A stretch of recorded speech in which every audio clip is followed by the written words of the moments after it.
I think the interesting thing about this panel is that there are two people here who were on the B-Launch team, so they kind of understand exactly what you're going to be going through.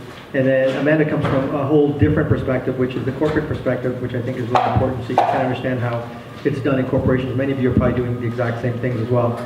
I thought, you know, what I think is really unique about this program is that you're taking, 6 to 8 people, you're dropping them into groups, and then having them compete against each other.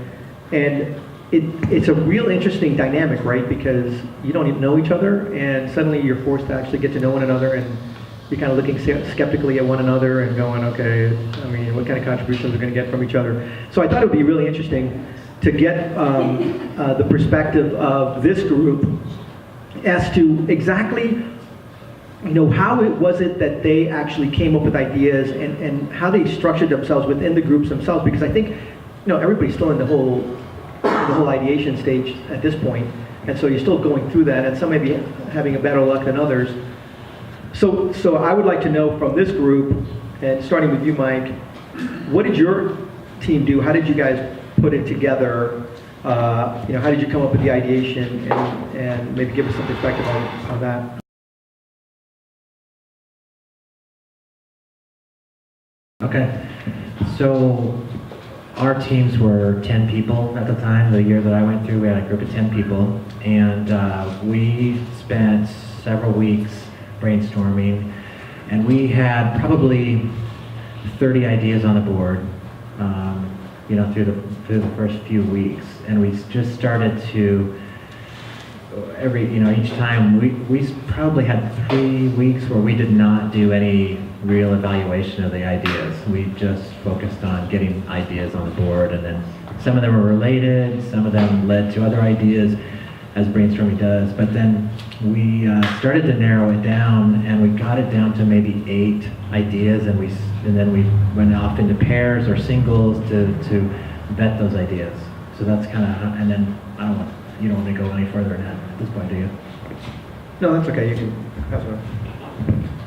So when we were developing ideas, we broke up into pairs, and we went out and researched ideas, and we came back to the group and presented those ideas. So each pair, we had 9, so we had one group of 3, went off and came up with an idea on their own. And then we came back to the next group meeting, presented that idea, and basically the group talked about it, and then we had a vote at the end of that meeting. So we really nailed it down within probably 2 meetings.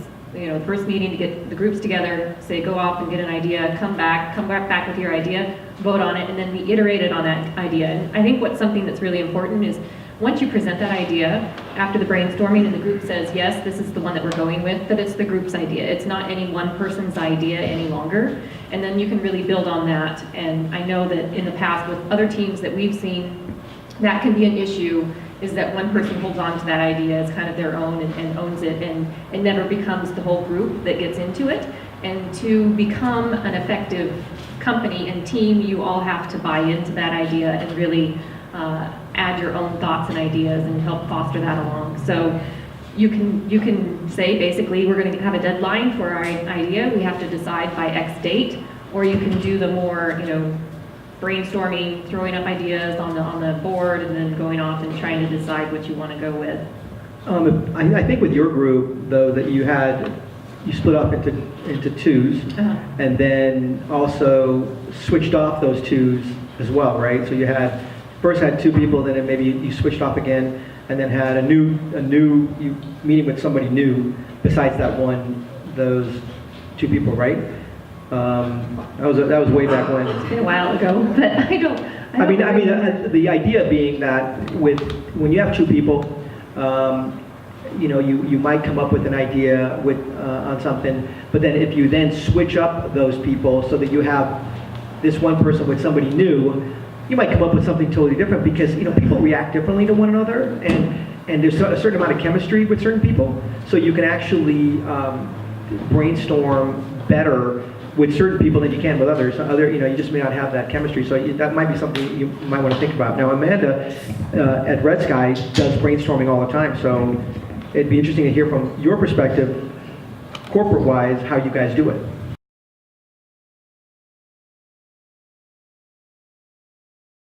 Sure. So you probably have realized at this point in the process that there's typically a few louder voices in the process, and that's probably pretty typical. Certainly Red Sky is no exception. We have a few strong voices in our company that are really excellent at brainstorming, and like my process for brainstorming is kind of taking it all in for the first 15 minutes and then having built on those ideas. So our process really goes, we all gather around the table, and whatever the problem is or the issue or the client, we put it up on the board, and you've heard the term, there are no bad ideas. We follow that rule maybe for the first 10 minutes, and everything is just shouted out, and the loud voices are embraced, and no one gets upset about that. But then as soon as we have a ton of ideas, we just identify the personalities in the group. And I think it's okay if you're one of the people who likes to sit back and say, you know, I like to kind of take it in for 15 minutes and then offer my thoughts, or if you're one of those people who's like, I like to brainstorm and I'm going to come in with 15 ideas, like that's okay too. And people on those teams can work very well together, but you just have to know thyself and know your team and respect all of those different personalities on your team. So like our particularly loud people on our team, they know that they're loud and have opinions. So once they've gotten those out, we're like, okay, thank you. And there's no hard feelings at all about that ever. We just know how our team operates, and then the rest of the group kind of can actually use some of those louder ideas and build off of them or change them or morph them, and then we have more of a general discussion around those. And we'll throw them up on the whiteboard. Everyone gets a marker, and at the end of the discussion, we put 3 dots on our 3 favorite ideas. And usually it's a day-long process, so we'll go back to our desks, think about it a little bit. If there's things that can evolve about it, you can think about what you really like about it, and then at the end of the day, we'll go back and look at which idea has the most dots, and you have no idea who put the dots on the board, so there's no, clicks or whatever, or there's no one picking sides. So, and usually there's a pretty strong 1 or 2 winners that you have remaining. So back to you, Amanda. What happens when clearly not every single time you guys get together, you have this incredible brainstorming session where things are thrown out and then grand ideas come out and everything is success. How do you know when you're being successful, and how do you know when you need to stop and say, okay, you know what, this is not working, we need to go back to our offices and figure out what else to do?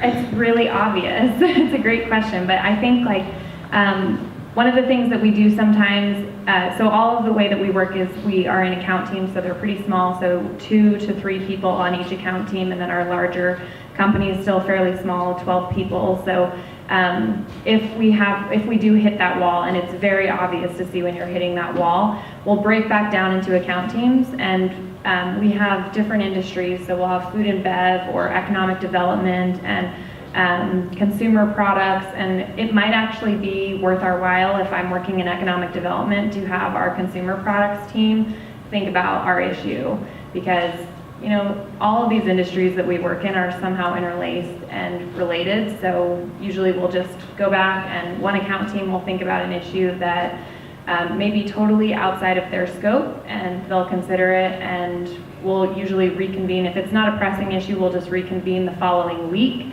If it is a pressing issue, then we'll specifically go back to those people and say, do you have any more thoughts? And there are the people, it's just natural, there are the people who just tend to have bigger and more grandiose and brighter ideas, and that's okay. I'm not actually one of them. I am totally fine taking other people's ideas and saying yes, let's build off of that. I think that's part of the process. It's being able to say, this person has a great idea, and that person has a piece of a great idea, and building off of it, and that's really part of the process. So Kristen, what happens when you have somebody who is just rogue on your team? It could be you, but how do you deal with the problem team members on the team, and what are some ways to be able to address that?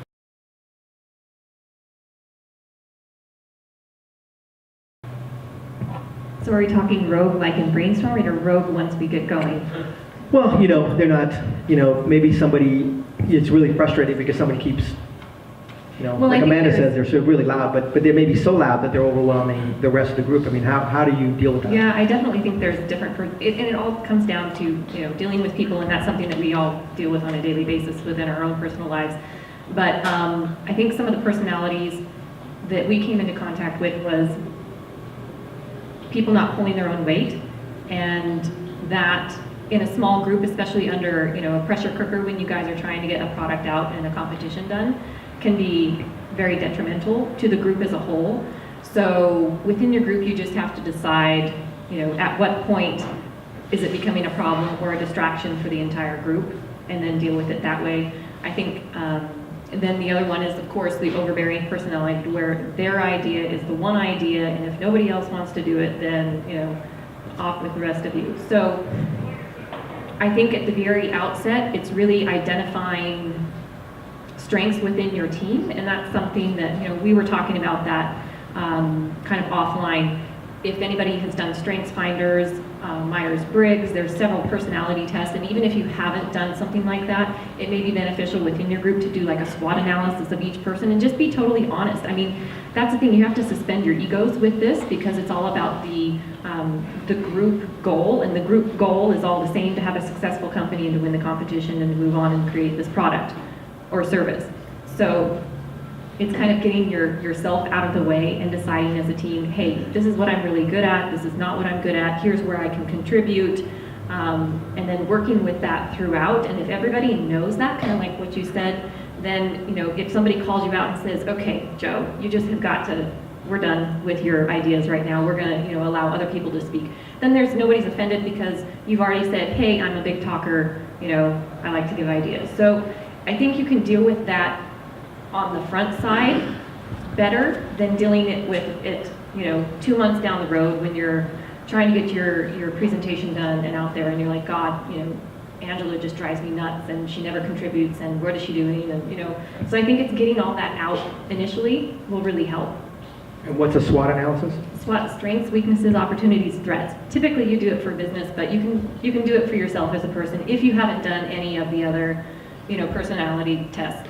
I know Strength Finders is a popular one. There's DISC, there's Myers-Briggs. So if you have done something like that, share it with your group so they get a little bit of an insight on who you are as a person and what your strengths are, because not necessarily your strengths are what your job are. You may be a lawyer, but you may not be very analytical, So just by saying what your profession is doesn't really give you an insight to what your strengths are within a group as a whole. Mike?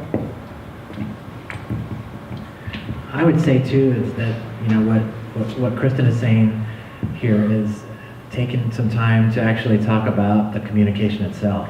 I mean, what building that trust up and understanding where everyone is coming from, and if you're not comfortable with how the brainstorming is going, for example, actually just addressing it. Hey, I think this might be a little more productive. We've got a couple people who are not able to get a word in. If we restructure this, and just address it as you go along, because anything you can do to build trust among the team is going to be critical. I think, my experience going through, we had a very congenial group where everyone was very polite throughout the process, and so giving feedback was a little bit difficult. Interrupting someone who was dominating the floor was a little bit difficult for everyone. Acknowledging that maybe you were that person that was dominating, because everyone was just too nice, through that process. And I'm not saying you don't be nice, I'm just saying address those things head on, just take a moment and check yourself, check the process. It's probably an opportunity for the mentors too to, you're doing a lot of observation, to just say, hey, you guys are, you need to straighten this up. And so maybe as a mentor, you could be coaching the team on those sorts of things too, if they're not identifying those things themselves. Sorry. I think that's something that we experienced as well, because you're all peers for the most part, that you tend to be nice and you don't want to piss anybody off, but sometimes you kind of have to call things out, and that's where doing that up front and establishing that openness and that communication up front will probably really help you guys down the road. And don't be afraid, to to call things out, and don't get offended. Amanda, how do you guys deal with everybody being really nice and not wanting, because that doesn't happen with you guys? No, it doesn't. Surprise, surprise. No, I mean, I think it's kind of strange for us to sit up here and tell you guys like how to treat each other nice, you know, because it's human nature for us to get frustrated with each other. Working in groups, I mean, everyone who in high school and college, when they were like, we're going to do a group project, where you're like, no. It's like the worst, right? Like, you don't know who's on your team, and you don't know how it's going to go, and that's the situation, like, you guys all agreed to do. So the good news is if you're in B-Launched, you're ambitious, and for the most part, people are, you know, working hard. So I think giving people the benefit of the doubt. I'm also very lucky because I work at a company and where, you know, we have pretty strict hiring practices, and I think for the most part, everyone pulls their weight. So when that happens, I think because I work in public relations, we're all pretty forward with each other and honest. It's so much better than like what Mike is talking about than, you know, being polite. He had this hilarious thing that he said when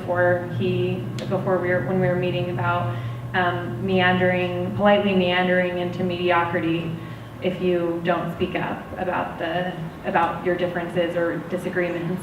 And so I think that the best thing you can do is present issues or problems early, and those are quick to be addressed. And in our company, that's what we do. It's very open, and obviously there's some disagreement, and then if it's too intense, then that's something you can address as a group. Like, I'm not a guidance counselor, so I can't talk about what that would look like, but I think we all know interpersonal relationships end up being tense at times, especially when you're trying to win.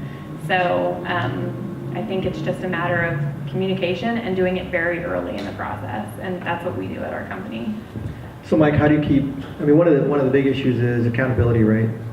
And you want to make sure that, you know, everyone's accountable for what they say. You might tell someone, you know, somebody might be given the project of, hey, go do this research or go figure this thing out, and they don't do it, right? I mean, so how are you guys keeping people accountable for what they have to do?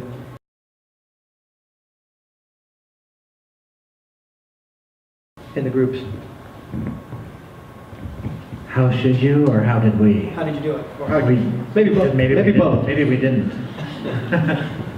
I think somebody needs to serve as a project manager, and somebody needs to be the one that holds people accountable. And I really think that at some point during the process, you need to identify that person. And whether you break up into different areas, you know, you'll have your ideas, so you want to talk about sales and marketing and manufacturing or whatever it is that you're going to break up into. So you might have people who are responsible for each of those, but they need to be accountable to someone. And so that everyone can be kind of pulling their weight and somebody kind of has the higher view of it.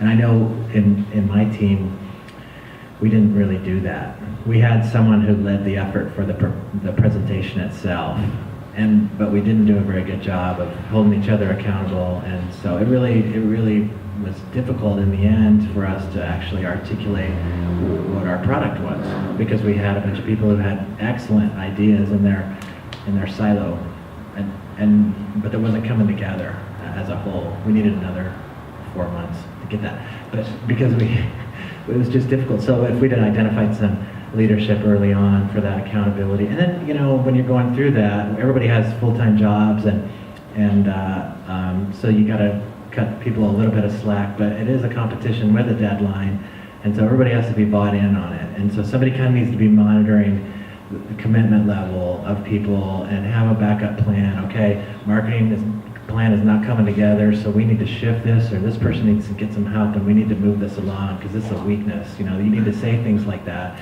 and you need to be ready to receive a message like that, and remember that it's a team, and you're moving forward. You have a goal, and whatever's being said is for the betterment of the team, not a personal attack. It all it feeds back to trust, I suppose.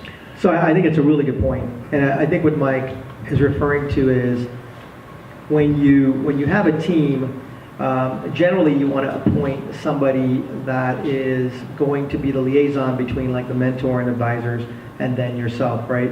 Because you need somebody At some point here, you're going to need somebody that says, okay, where the mentor can say, we need to make sure that those slides are all ready by blah, blah, blah date.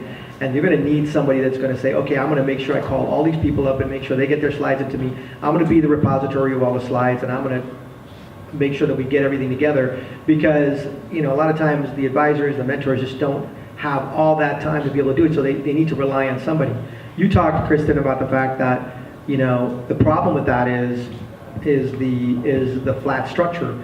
That no matter how you try to structure this, a company within this particular environment, a lot of times everybody wants to flatten it out, but Mike is talking to the fact that you need somebody that it moves up, and I think you were that person that things would kind of go through, only because you do this for a living, right? I mean, in terms of your organization, everything. I mean, you might want to, maybe you could talk about why that's so important.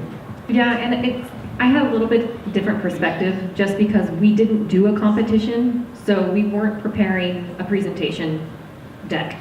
So we were building a company.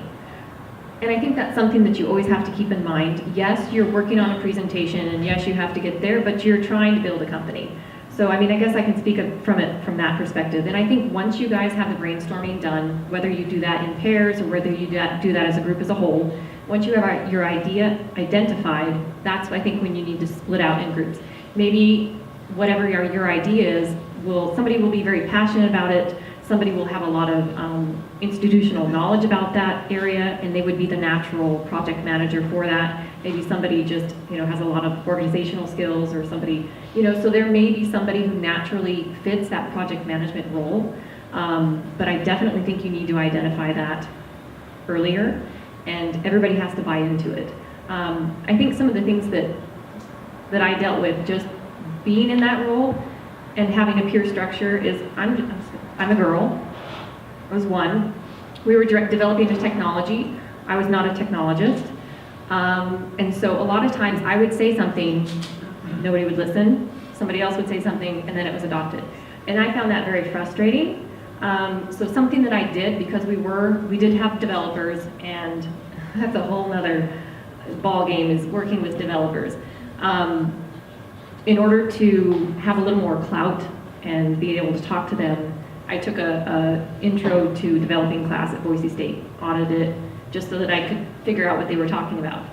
So, trying to do little things like that, to where you can relate to what your product is or what your idea is as the project manager, I think helps a bit. And you are going to have some hierarchy. It doesn't work. I've seen it multiple times. If it's too flat, nobody's accountable, nothing gets done, there's, infighting, and it just doesn't seem to work. And everybody, that whole mediocrity thing, you're not going to come up with a great idea if everybody's just, ho-hum about it. So I really do think that you need to just bite the bullet. Yes, we're going to have a hierarchy. Yes, we're going to have, marketing and sales, development, human resources, all these different factions within your company, and really work on that and have, some sort of communication between the two. Maybe they go off and meet on their own, report back up to the project manager, who then reports to the mentor.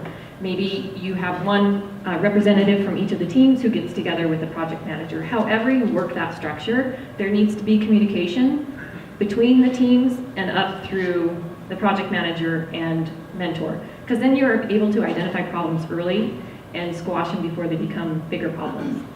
Yeah, I think also if there are issues with certain individuals within the team themselves, I think maybe they're really frustrated, and you want to be able to get to that, having that structure, because that person is so embedded within the team themselves, they can figure it out, and they can then push that up to the advisors and mentors and let them know what's really, what's going on the team, so that you'll be able to address any issues that they're having. Amanda, going back to you, I mean, when you guys get together for these meetings at your company, what are some of the things you do before the meeting? I mean, how do you prepare for these meetings to make it effective so that it just doesn't become just, we'll throw something, at the wall and see what happens?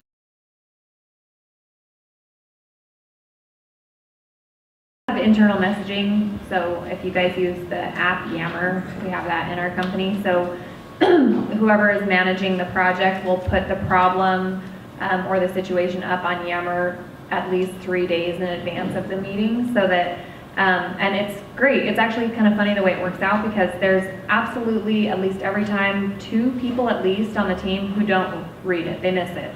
And so they don't even know the brainstorm's happening, which is great because they come to it totally no idea what's going on. And so they have a perspective that's like totally fresh, blank slate. Then there's people like me, when I go into a brainstorm, I want to know, especially if it's in an industry I don't work in, I want to know the ins and outs of it. I want to know what their constituencies look like. I want to know all of that stuff. So I'll do a bunch of research ahead of time and come, and then I'll still sit there for 15 minutes before I say something.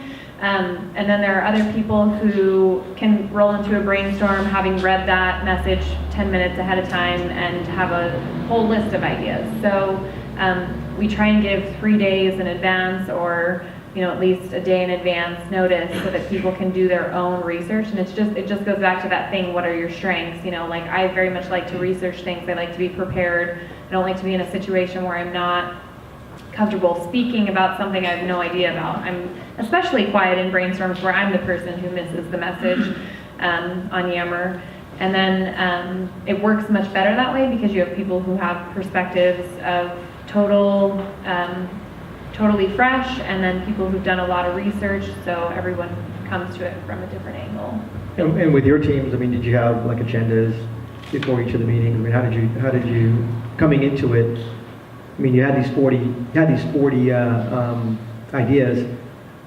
Did you come in and put them up on the board? Did you send it out to everybody and say, here are the ideas, and you continued to iterate on it? So every 2 weeks there would be a whole new list, and basically keep people informed of what's happening. How did it really work? I guess every meeting we came out with action items, and we just went through those action items during the meetings. That how far along have you gotten on vetting this particular idea, and so in those early days after we narrowed it down to about 8, it seems like the meetings were just kind of reporting back on what we had learned thus far, and then input from others. So there'd be a little bit of brainstorming and related to each one, where someone might point out something that the pair who were researching it hadn't thought of, so then they take it back. And so eventually, someone would come back and say, this just isn't going to work, and so we're going to cut this idea. So it took us several weeks to get down to our final idea. It took us about 8 weeks, I think. And I missed that meeting, and I don't know how they voted on it. Actually, I think they just voted on the top 3, and they voted on one of them. And everybody was in, and we just went with that one. So was it a culling down of the ideas? So you took the 40, brought it down to 20, brought it down to 10, and then 3, and then you voted on the 3? We voted, yeah. There was a vote on the 3, and I think it was just based on people's interest in it, or lack of interest in the others, maybe, and viability, whether we could do it within whether we could get to a minimum viable product with the amount that was offered at the end of the competition. So if it was $20,000 at the time, I think. And so could we get a minimum viable product with something that required a lot of manufacturing? No. So that would eliminate something, for example. But we didn't really have an agenda, and for the meetings we just continually just picked away at the action items and the research that went on each time.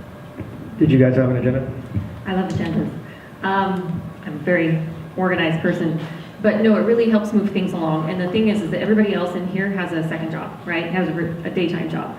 So you want to make the time together very effective. So we always put an agenda together. Here's what we're going to be talking about, and we really broke it up into the functional groups later on. So we'd have a report out from marketing, we'd have a report out from development, we'd have a report out from operations, and then we'd sit and talk about that. We knew what we were going to be discussing at every point, and then have action items that we would take away. Okay, you're going to be doing this, you're going to be doing this, you're going to be doing this. You'll have that information for the next time. And I think that's really